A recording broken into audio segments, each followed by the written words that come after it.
নমস্কার, আমি doctor Angor Konar, consultant rehabilitation physician, রিহ্যাবানা, সল্টলেক, কলকাতা। আজকে আমরা আলোচনা করব, আমরা স্পাইন নিয়ে বেশ কিছু প্রশ্ন রেগুলার পাই, মেরুদণ্ড নিয়ে আমাদের বেশ কিছু প্রশ্ন আমরা রেগুলার পাই, যেটা নিয়ে কিছু ভুল ধারণা আছে।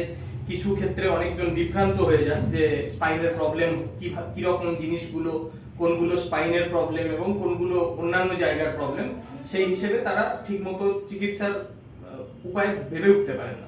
সেই জন্য স্পাইনের কতগুলো ছোট জিনিস নিয়ে আমরা আলোচনা করছি, যেগুলো আশা করি এই বিভ্রান্তিগুলোকে দূর করতে চেষ্টা করবে। আমাদের চতুষ্পদ প্রাণী থেকে মানুষ হওয়ার পিছনে স্পাইনের অবদান কিন্তু সব থেকে গুরুত্বপূর্ণ, কারণ সেই স্পাইন বা মেরুদণ্ড মানুষকে সোজা করার জন্যই মানুষ একটু ওয়াইড দুনিয়া, দূরের দুনিয়া দেখতে পায়, এবং তার ফলে স্পাইনে বিভিন্ন প্রবলেমও যেরকম তৈরি হয়, সময়ের সাথে সাথে, বয়সের সাথে হতে পারে, কিছু বাতে হতে পারে, কিছু চোট আঘাতের জন্য হতে পারে। তো মেরুদণ্ড বা স্পাইন জেনারেলি 5টা ভাগে বিভক্ত। একটা হচ্ছে সার্ভাইকাল স্পাইন, যেটা গলার পিছনের মেরুদণ্ড। একটা হচ্ছে থোরাসিক স্পাইন বা ডরসাল স্পাইন, যেটা হচ্ছে পিঠের পিছন দিকটা। তারপর হচ্ছে লাম্বার স্পাইন, যেটা হচ্ছে কোমরের অংশের মেরুদণ্ড। আর তারপর নিচে থাকে স্যাক্রামের একবারে, যেটা পেলভিসের পিছন দিকে থাকে, সেই স্পাইনের অংশ। আর সবার নিচে একটি ছোট্ট অংশ থাকে কক্সিস, সেটা খুবই মানুষদের ক্ষেত্রে খুবই সেটা ছোট হাত ইয়েতে পর্যবসিত হয়েছে। তো এই পুরো মেরুদণ্ডটায় বিভিন্ন কার্ভেচার থাকে, যে কার্ভেচারগুলো হেল্প করে মানুষকে বিভিন্নভাবে তাদের সেন্টার অফ গ্র্যাভিটি বা নিজের ওজনটাকে ঠিকভাবে ডিস্ট্রিবিউট করার জন্য, এবং মোবিলিটিতে মানে ঠিকভাবে মুভমেন্ট হওয়ার জন্য। স্পাইনের বিভিন্ন অংশে বিভিন্ন রকমের মুভমেন্ট হয়, এবং সেই মুভমেন্টের উপর ভিত্তি করে আর কি স্পাইনের ওয়েট ডিস্ট্রিবিউশনটা সেইভাবে হয়। এর মধ্যে ডরসাল বা থোরাসিক স্পাইন এবং হচ্ছে স্যাক্রাল স্পাইন, এগুলো হচ্ছে প্রাইমারি কার্ভ। মানুষ এই মায়ের পেটের মধ্যে যেভাবে থাকে, পুরোপুরি এরকম সামনে যেরকম ঝুঁকে থাকে, তার ফলে মেরুদণ্ডটা যেরকম পুরোপুরি উপরের দিকে থাকে, সেই অংশটা হচ্ছে ডরসাল স্পাইন, এবং স্যাক্রাল স্পাইন সেই অংশটাকে মেনটেন করে। জন্মের পর যখন মানুষ হাঁটতে শুরু করে, তখন তাদের সেন্টার অফ গ্র্যাভিটি যাতে ঠিকভাবে বায়োমেকানিক্সটাকে মেনটেন করে, সেই জন্য এই যে এই সার্ভাইকাল যে রিজিন, গলার যে স্পাইনটা, যেটা সেই স্পাইন এবং এই কোমরের স্পাইন, এইটা হচ্ছে সামনের দিকে একটু ঝুঁকে থাকে।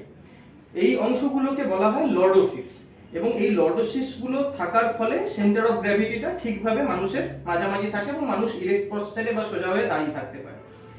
সার্ভাইকাল স্পাইন এবং লাম্বার স্পাইন হচ্ছে সবথেকে মুভেবল স্পাইন। স্পাইনের মধ্যে এই দুটো অংশে সবথেকে মুভমেন্ট বেশি হয়, কাজেই ওয়্যার অ্যান্ড টিয়ার এবং চোট এই অংশে সবথেকে বেশি হয়। আপনারা অনেকেই দেখবেন, সাধারণত মানুষ কোমরের ব্যথায় অধিকাংশ মানুষ সারা জীবনে একবার না একবার ভুগে থাকেন, এবং পরবর্তীকালে বয়সজনিত কারণে হোক বা ঘাড়ে চোটের কারণে হোক সার্ভাইকাল স্পন্ডালোসিস, এই কথাগুলো অনেক কমনলি শোনা যায়। এবার আসছি, এই জায়গার মুভমেন্টগুলো ভিত্তি করে বিভিন্ন কিউমুলেটিভ ট্রমা হতে পারে, বিভিন্ন চোটের জন্য বড় আঘাত হতে পারে, এবং বিভিন্ন বাতের জন্য, যেটা স্পাইনকে ইনভলভ করে এমন বাতের জন্য বিভিন্ন চেঞ্জেস আসতে পারে।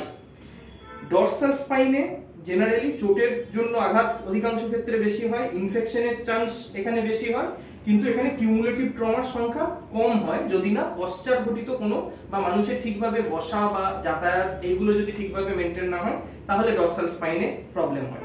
স্যাক্রাল স্পাইন যেহেতু ফিউজড, পুরোপুরি জমে যায়, পুরোটা জমে মানে পুরোটাই একটা এন্টিটি হিসেবে তৈরি হয়, স্যাক্রাল স্পাইনের সাধারণত কিউমুলেটিভ ট্রমা জাতীয় ডিজিজগুলো খুব কম হয়। সাইডে স্যাক্রোইলিয়াক জয়েন্ট অ্যাঙ্কাইলোজিং স্পন্ডাইলাইটিস বা স্পন্ডাইলোআর্থ্রোপ্যাথিতে ইনভলভ হতে পারে।